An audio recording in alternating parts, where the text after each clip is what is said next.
صلاۃ خوف کا طریقہ بتایا۔ یہاں پر تو حضور صلی اللہ علیہ وسلم چونکہ خود بظاہر موجود تھے، اس لیے آپ کو حکم دیا گیا کہ جب آپ موجود ہوں تو یوں کریے، لیکن آپ صلی اللہ علیہ وسلم کے بعد جو شخص بھی اپنی قوم کا حاکم بھی ہوگا اور امام بھی ہوگا، اس کو یہی طریقہ کرنا پڑے گا۔ اور قرآن پاک میں دوسری جگہ یہ بات موجود ہے کہ صلاۃ خوف کیوں نازل ہوئی تھی اس طرح سے، یہاں پر وہ بات نہیں ہے، لیکن آپ لوگوں میں کیونکہ پورا قرآن نہیں پڑھا ہوا انشاءاللہ، اس لیے اس کو سنانے کے لیے یہ بات کہ ہوا یوں، حضور صلی اللہ علیہ وسلم اپنے صحابہ کے ساتھ ایک جنگ میں مصروف تھے۔ جب ظہر کی نماز کا وقت آیا تو دشمن سے جنگ روکنے کے لیے کہا گیا، جنگ روکی گئی، آپ لوگوں نے ظہر کی نماز پڑھ لی۔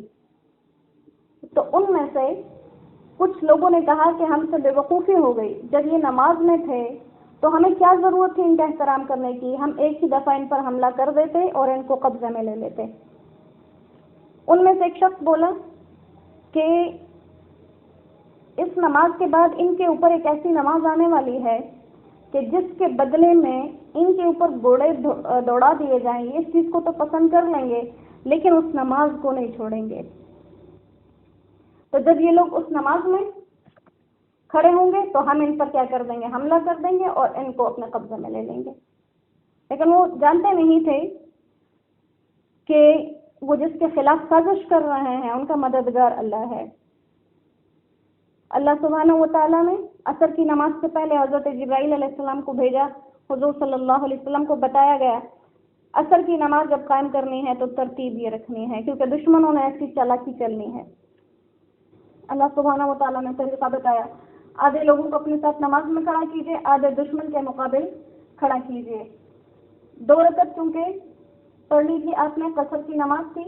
لہذا بتایا یوں گیا کہ پہلی رکعت میں آپ نیت باندھیں اور آدھے لوگ آپ کے پیچھے صف باندھ کر کھڑے ہو جائیں، اور وہ لوگ اپنے اسلحے اپنے ساتھ رکھیں تاکہ اگر دوران نماز بہت زیادہ حالات خراب ہو جائیں، دشمن حملہ کر دیں تو وہ دشمن پہ وار کر سکیں۔ اور آدھے لوگوں کو دشمن کے خلاف رکاوٹ کے لیے کھڑا کیا جائے۔ جب پہلی رکعت ہو جائے، فَإِذَا سَجَدُوا، جب پہلی رکعت کا سجدہ ہو جائے، سجدے 2 ہو جائیں، تو یہ لوگ الٹے پھر جائیں دشمنوں کے مخالف جہاں پر پچھلے لوگ کھڑے ہیں، اور وہ لوگ جو کہ دشمن کے خلاف کھڑے تھے وہ آ کر آپ کے پیچھے نیت باندھ لیں اور آپ کے ساتھ 1 رکعت پڑھیں۔ تو اس طرح حضور صلی اللہ علیہ وسلم کی دونوں جماعتوں کے ساتھ 1 رکعت ہو گئی، آپ کی دونوں رکعتیں مکمل، اور دونوں جماعتوں نے آپ کے ساتھ 1 رکعت پڑھی، 1 رکعت کو اپنی الگ پڑھیں گے اسی طرح سے جس حالت پر ہیں۔ اب یہ دیکھو سننے میں ہی کتنا مشکل ہے، اس کو کرنا کتنا مشکل ہے۔ اللہ نے یہ نہیں کہا کہ میرے نبی اس وقت کے دوران میں نماز چھوڑ دو، نماز اتنی ضروری ہے، اتنی مشکل صورتحال سمجھائی کہ ایسا کرو، نماز چھوڑنے کا حکم نہیں دیا گیا، اور ساتھ بتا دیا گیا کہ یہ وجہ کیوں ہے، کیونکہ کافر تو چاہتے ہیں کہ وہ تم پر ایک ہی دفعہ تمہیں غافل پا کے حملہ کر دیں، لیکن اللہ سبحانہ و تعالیٰ تمہیں بچانے والے ہیں۔ تو اس چیز کو ذہن کے اندر رکھیں۔ اللہ نے کیسا طریقہ بتایا کہ نماز کے اندر اپنے اسلحے بھی ساتھ رکھو، اپنے بچاؤ کی چیزیں بھی اپنے پاس رکھو، 1 رکعت پڑھو، واپس محاذ پہ چلے جاؤ، 1 رکعت پڑھنے والے محاذ سے ادھر آ جاؤ۔ کتنا مشکل طریقہ ہے یہ، نماز کی معافی نہیں ہے۔ ہم لوگ جو گھروں میں سکون سے بیٹھے ہیں بغیر کسی عذر کی نمازیں چھوڑ دیتے ہیں، ہم کہاں جائیں گے، ہمارا ٹھکانہ کہاں ہے؟ یا معمولی سی جو لوگ پابندی سے نماز پڑھتے ہیں، معمولی سے مصروفیت اضافی آ گئی، کوئی دعوت ہے، کہیں شادی ہے، کہیں فوتگی ہے، نماز ختم۔ اس صورتحال کو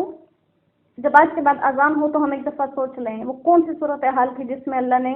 نماز کو ایسے پڑھنے کا حکم دیا۔ یوں بھی تو ہو سکتا تھا چھوڑ دی جاتی۔ قرآن پاک میں ایک اور بھی اس سے زیادہ بھی خطرناک صورتحال میں نماز کا بتایا گیا کہ جب دشمن تو یہاں تو جماعت کے ساتھ بتایا، وہاں کیا کہا کہ جب دشمن تمہارے سامنے ہے، تمہیں نماز کے لیے مہلت نہیں دے رہا تو کیا کرو، جو لوگ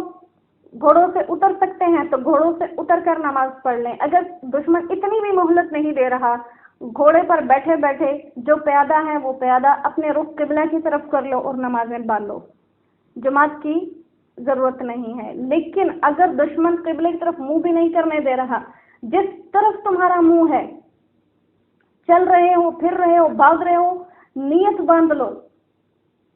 اور نمازیں پڑھو، کھڑے ہو کر بھی، چاہے بیٹھے ہوئے ہو، چاہے لیٹے ہوئے ہو، چاہے چل رہے ہو، قبلے کی طرف منہ ہے یا نہیں ہے، کیونکہ حالات تمہارے اللہ دیکھ رہا ہے کہ دشمن تمہیں مہلت نہیں دے رہا لیکن تم نماز نہیں چھوڑ رہے، یہ تمہیں اللہ دیکھ رہا ہے۔ تب بھی نہیں کہا، ایسی افراتفری کی حالت میں تو کچھ بھی معاف ہو جاتا، اللہ نے نماز معاف نہیں کی، وجہ ہمیں سمجھانا تھا کہ اتنی معمولی چیز نہیں ہے، اللہ اس کی محبت اور اس کی سمجھ ہمارے دل میں اتار دے۔ پھر ساتھ میں کیا کہا کہ اگر دوران جنگ بارش بہت شدید ہو رہی ہو یا کوئی انسان بہت شدید بیمار ہو جائے دوران جنگ، تو وہ اسلحہ تو اپنا اتار کر رکھ سکتا ہے،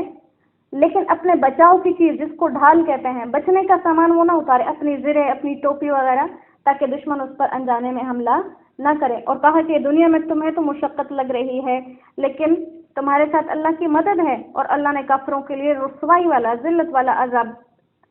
تیار کر رکھا ہے۔ اور کہا کہ جب نماز پڑھ چکو تو نماز کے بعد کیا کرو، فاذکروا اللہ قیاما وقعودا، جس سے کھڑے ہو کر توفیق ہے، جس سے بیٹھ کر ہے، جس سے لیٹ کر ہے،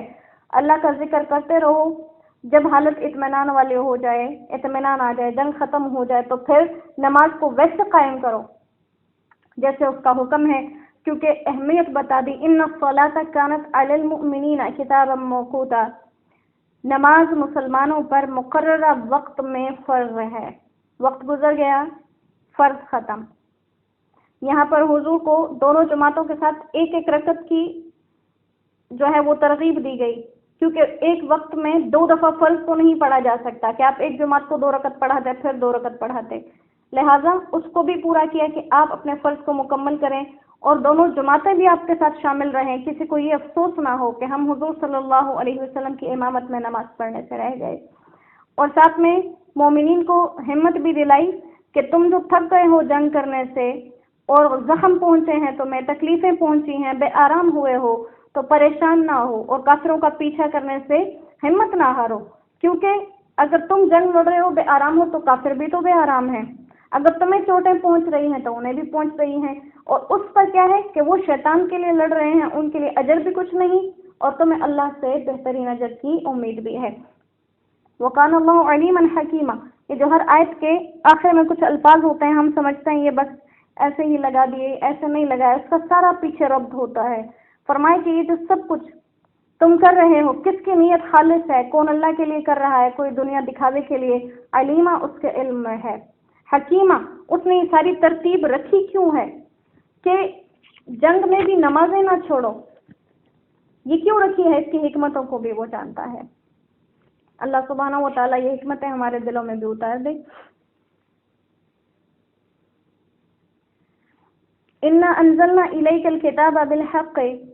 لِتَحْكُمَ بَيْنَ النَّاسِ بِمَا أَرَاكَ اللَّهُ وَلَا تَكُنْ لِلْخَائِنِينَ خَصِيمًا۔ اِنَّا أَنزَلْنَا إِلَيْكَ الْكِتَابَ، بے شک ہم نے اتاری آپ کی طرف کتاب، بالحق سچی، لِتَحْكُمَ بَيْنَ النَّاسِ تاکہ آپ فیصلہ کریں لوگوں کے درمیان، بِمَا أَرَاكَ اللَّهُ جس طرح سے اللہ نے آپ کو سمجھا دیا ہے، وَلَا تَكُنْ لِلْخَائِنِينَ خَصِيمًا اور آپ دھوکے بازوں کی طرف سے جھگڑا کرنے والے مت بنیے، وَاسْتَغْفِرِ اللَّهَ اور اللہ سے بخشش مانگیے، ان اللہ کان غفورا رحیما بے شک اللہ بخشنے والا اور مہربان ہے،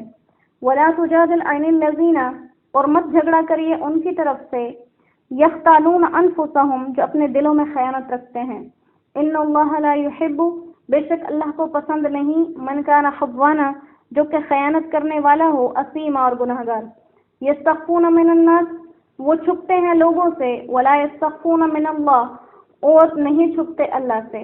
یا شرم محسوس کرتے ہیں لوگوں سے اور شرم محسوس نہیں کرتے اللہ سے، وَهُوَ مَعَهُمْ حالانکہ وہ اللہ ان کے ساتھ ہوتا ہے، اِذْ يُبَيِّتُونَ جب وہ مشورے کر رہے ہوتے ہیں رات کو،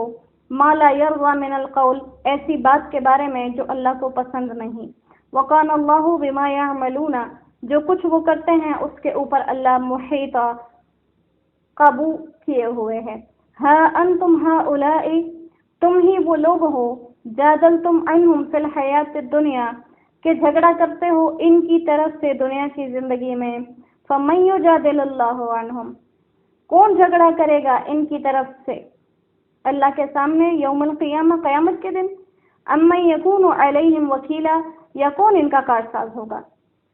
وَمَن يَعْمَلْ سُوءًا، اور جو کوئی گناہ کرے، او یظلم نفسہ،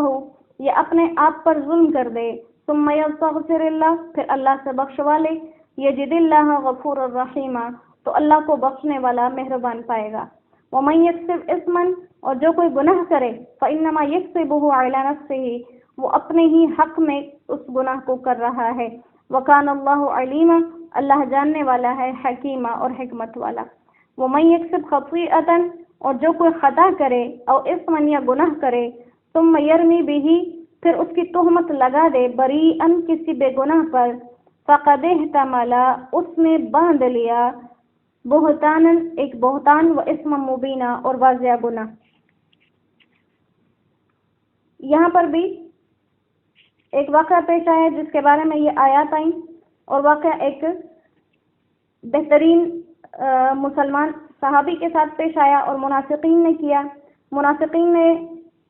چوریاں کی اور ایک صحابی کے ذمہ لگا دی، اور حضور صلی اللہ علیہ وسلم کے سامنے اپنی صفائیاں پیش کی، جس کی وجہ سے